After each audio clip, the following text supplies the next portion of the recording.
अस्सलाम वालेकुम नाजरीन, मैं हूं मियां दाऊद और आज की वीडियो में हम बात करेंगे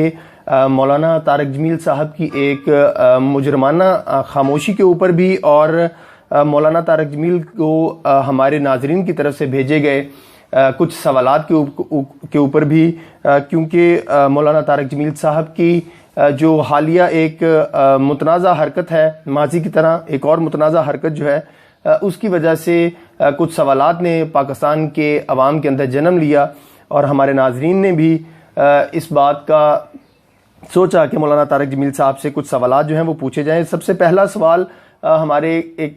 व्यूअर्स हैं, उन्होंने मौलाना तारिक जमील साहब से ये पूछा है कि जब भी पाकिस्तान के अंदर इमरान खान टोला जो है वो कादियानी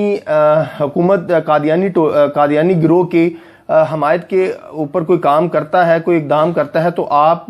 गूंगे बहरे क्यों बन जाते हैं। ये सख्त लफ्ज़ इस्तेमाल किए गए हैं। इसको यूँ पूछ लेना चाहिए कि मौलाना तारिक जमील साहब जो हैं वो खामोश क्यों हो जाते हैं, वो इमरान खान टोले की मजम्मत क्यों नहीं करते, वो कादियानियों की मजम्मत क्यों नहीं करते। इसके रेफरेंस में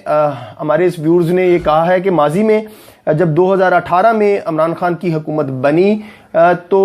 इस नाजायज़ हुकूमत ने आते ही सबसे पहले कादियानियों के मुतहर्रक तरीन कारकुन आतिफ ए मियाँ को पाकिस्तान की मईशत के ऊपर मुसल्लत करने की कोशिश की। ताहम पाकिस्तानियों ने एहतजाज किया तो ये इमरान खान माफिया जो है वो इस बात से भाग गया। अब फिर कादियानियों को कौमी इकलीती कमीशन में शामिल करने की इमरान खान टोले ने कोशिश की है। तो इसके ऊपर हमारे व्यूअर्स ने मौलाना तारिक जमील साहब से ये सवाल पूछा है कि मौलाना तारिक जमील साहब, जब भी इमरान खान टोला जो है वो कादियानियों की हमायत करता है या कादियानियों को रायत देने की कोशिश करता है या पाकिस्तान के खिलाफ काम करने की इजाज़त देने की कोशिश करता है, तो आप चुप क्यों हो जाते हैं, आप इमरान खान की और कादियानियों की मजम्मत क्यों नहीं करते। ये बहरहाल एक अहम सवाल है कि एक ऐसा आलम दीन जो खुद को हर हुक्मरान के दर के ऊपर माथा टेकना अपना मजहबी फरीज़ा समझता हो, वो आलम दीन खामोश क्यों हो जाता है जब भी कादियानियों की बात आती है। जब भी कादियानियों को मजम्मत करने की बात आती है तो मौलाना तारिक जमील साहब खामोश क्यों हो जाते हैं। एक मुसलमान तो खामोश नहीं हो सकता। बहरहाल मौलाना तारिक जमील साहब खामोश हो सकते हैं। हो सकता है कि मौलाना तारिक जमील साहब का कोई अपना असूल हो, अपना नज़रिया हो। जिस तरह वो इस नाजायज़ हुकूमत को, नाजायज़ इमरान खान को जो है वो जस्टिफाई करने में चले हुए हो सकता है ऐसा ही मौलाना तारिक जमील का कोई और भी रवैया हो। एक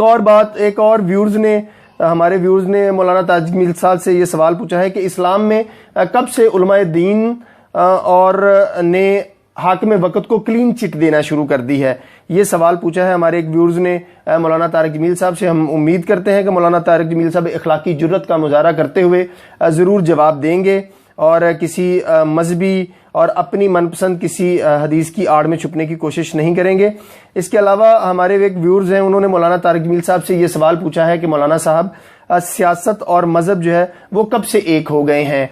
जिस तरीके से मौलाना गुज़श्ता 1.5-2 बरसों से इस नाजायज़ हुकूमत को जस्टिफाई करने के लिए बार बार सियासी होने की कोशिश कर रहे हैं, तो उसके ऊपर हमारे व्यूअर्स ने मौलाना तारिक जमील साहब से ये सवाल पूछा है कि आप सियासत और मज़हब जो है वो इस्लाम में कब से एक हो गए हैं। इसके अलावा एक बड़ा ही अहम सवाल है, इसकी वजाहत तो मौलाना तारिक जमील साहब को लाजमी तौर पर करनी चाहिए। ये बातें सोशल मीडिया के ऊपर भी चल रही थी कि कहीं ऐसा तो नहीं है कि मौलाना तारिक जमील को सदर पाकिस्तान बनाने की गोली दी गई है इमरान खान टोले की तरह से, और उस लालच की वजह से मौलाना तारिक जमील साहब अपनी आंखों पर पट्टी बांधकर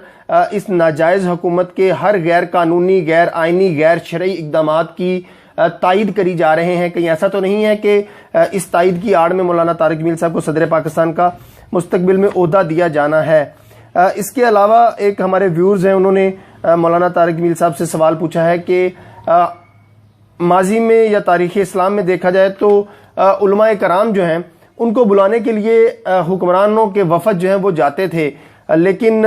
ये देखने में आ रहा है कि जो मौजूदा हमारे उलमाए दीन हैं जिसमें बिलखसूस सफ़े अव्वल पे मौलाना तारिक जमील साहब हैं, ये क्यों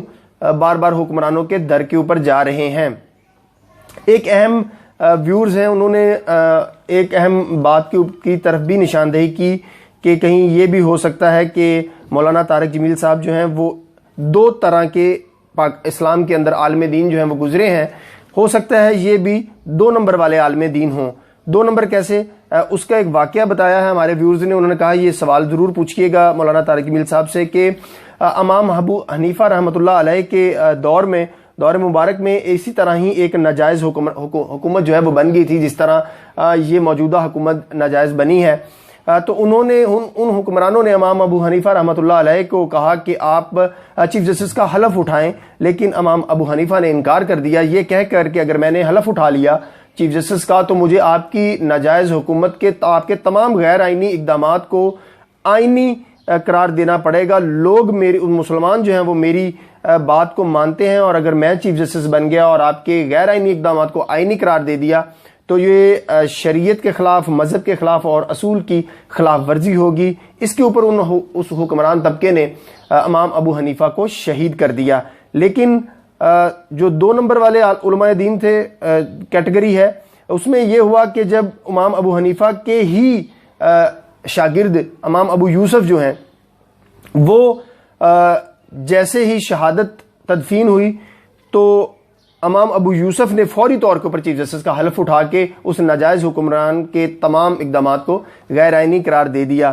تو ہمارے ناظرین کا مولانا طارق جمیل صاحب سے یہ سوال ہے کہ کہیں جس طرح ماضی میں رینٹ کے اوپر علماء کرام اور مولوی رکھے ہوتے تھے، کہیں ایسا تو نہیں ہے کہ آپ کی بھی جو خدمات جو ہیں وہ آپ کو پہلے دن سے لانچ ہی اس مقصد کے لیے کیا گیا تھا کہ آج کے دن کے لیے ایک قادیانی نواز حکومت، ایک غیر آئینی حکومت کو جسٹیفیکیشن کرنے کے لیے ایک مذہبی اداکار کی ضرورت تھی، تو اس لیے آپ کو لانچ کیا گیا ہے، اور جب بھی اس قادیانی نواز اور ناجائز حکومت کو کسی چیز کی ضرورت پڑتی ہے تو وہ رینٹ کے اوپر آپ کی خدمات جو ہیں وہ حاصل کر لیتے ہیں۔ یہ ہم امید کرتے ہیں کہ مولانا طارق جمیل جو ہیں وہ ان سوالات کا جواب جو ہے وہ ضرور دیں گے، کیونکہ اگر ایک شخص غلط طریقے سے تبلیغ کر رہا ہو، غلط تشریح کر رہا ہو، اپنی مرضی کا دین پھیلا رہا ہو تو اس کا سدباب کرنا، اس کا محاسبہ کرنا، اس مذہبی اداکار سے سوال پوچھنا عوام کا، مسلمانوں کا حق بھی ہے، فرض بھی ہے۔ اگر ایسے مذہبی اداکار کا راستے نہ روکے گئے تو مستقبل میں پاکستان کو، خطب نبوت کو، اسلام کو مزید نقصانات جو ہیں وہ بھی اٹھانے پڑ سکتے ہیں۔